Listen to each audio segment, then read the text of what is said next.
புதுக்கோட்டை மாவட்டத்தில் மக்களை காப்போம் தமிழகத்தை மீட்போம் சுற்றுப்பயணத்தின் போது சாலையோர வியாபாரிகளிடமிருந்து முந்திரியை பணம் கொடுத்து வாங்கிய எடப்பாடி பழனிசாமி பின்னர் அவர்கள் கைகளை பார்த்ததும் விசாரித்து அதிமுக ஆட்சிக்கு வந்தவுடன் முந்திரி கொட்டைகளை உடைக்கும் இயந்திரங்கள் மானியத்தில் வழங்கப்படும் என உறுதியளித்தார்.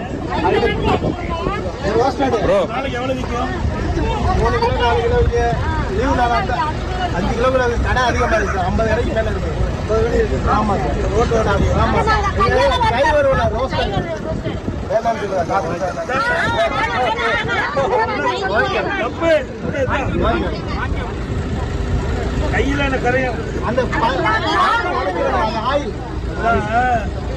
முந்திரி கொட்டை உடைக்கிறீங்களே அதுக்கு